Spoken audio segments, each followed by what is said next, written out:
अजीब व गरीब सूरत हाल है। बहुत सारी डेवलपमेंट्स भी इंटरनेशनल फ्रंट पे। मिसाल के तौर पे एक तो ये कि जो मक्का मुआहिदा हुआ उसका डोनाल्ड ट्रम्प ने खैर मकदम कर दिया। मिसाल के तौर पे कि डोनाल्ड ट्रम्प की पासदारान इनकलाब से राब्ते की ख़बरें आईं। और मिसाल के तौर पे ये कि मतलब वो जो जंगबंदी का जो पीरियड था वो आज ख़त्म हो रहा है, लेकिन ज़ाहिर है वो तो बात उस तरीके से आगे ही ना बढ़ सकी। लेकिन ये कि जो बयानात भी आ रहे हैं वो बहुत दिलचस्प। हमेशा कहते हैं कि डोनाल्ड ट्रम्प ने आके अमेरिका में प्रेसिडेंट के ऑफिस को जिस अंदाज से देखा जाता था उसका सारे का सारा एंगल ही तब्दील कर दिया है। हमने इस तरीके से नहीं किसी देखा। यानी अब कमाल ये है कि वो ओमान को कह रहे हैं कि वो फॉक्स न्यूज़ के रिपोर्टर ने कहा कि उन्होंने कहा है कि अगर ओमान ने ज़्यादा होशियारी की ना, ये मेरे अल्फाज है, तो हम उस पर बम मारेंगे and we will beat the dash dash dash out of. मतलब वो ओमान को भी धमकी दे रहा है कि मारेंगे वैसे। एक अजीब सूरत हाल है। और उसमें यह भी कि खुद प्रेसिडेंट और वाइस प्रेसिडेंट के बयानात भी अगर आप देखें, जेडी वेंस जो वाइस प्रेसिडेंट हैं उन्होंने बहुत सारे पॉडकास्ट वगैरह दिए, उससे लगता है कि कहीं ना कहीं सोच का इख्तलाफ है। मिसाल के तौर पर जब उनसे पूछा गया एक दफ़ा, मुझे याद है कि आप ट्रम्प को ये जंग की यानी ईरान के खिलाफ हमला करने वालों में से शामिल थे, कि आपने ये मशवरा दिया कि हाँ करो हमला या नहीं, तो जेडी वेंस जो कि जहन में रखिए जिसने भी अगला इलेक्शन भी लड़ना है मोस्ट प्रोबेबली प्रेसिडेंट का, उसने ये कह के ये बात टाल दी कि भाई आप ये चाहते हैं कि जो कमरे की बात हो वहाँ के पॉडकास्ट से बताऊँ, हाँ लेकिन अब ट्रम्प का फैसला मैं साथ खड़ा हूँ। खुलासा ये था, ये नहीं कहा कि मैंने इस हमले की हिमायत की थी, ये नहीं कहा। और भी इस तरह की बहुत सारी बातें।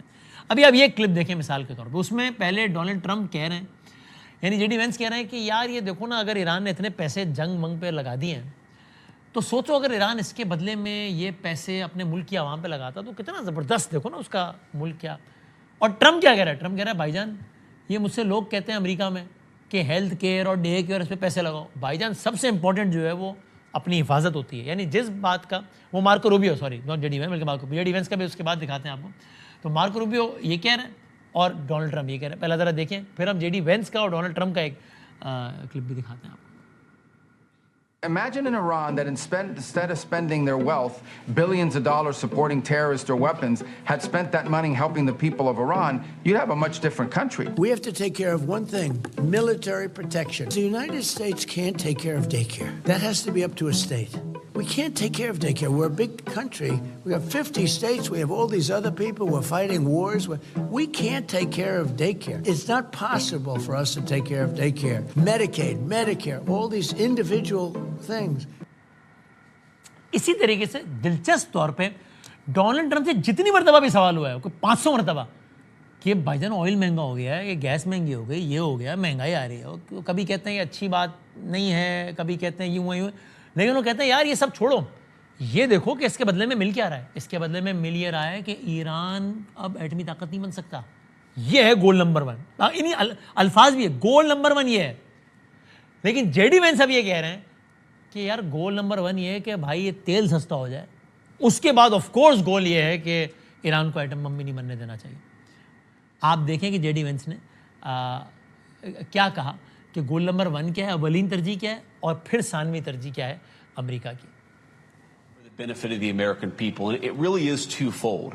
It's ensuring that the Gulf countries continue to send oil and gas to the world economy so that we have energy price stability. That's obviously important for the American people.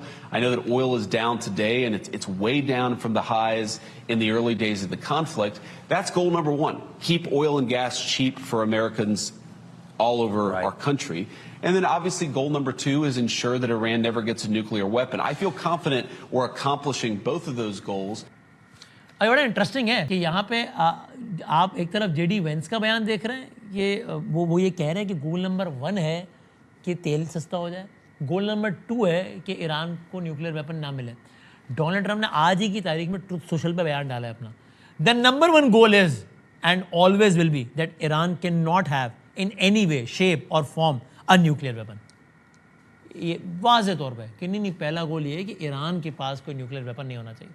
और डोनाल्ड ट्रम्प इससे पहले 500 मरतबा बात कर चुके हैं, उसकी एक झलक भी आप देख लें।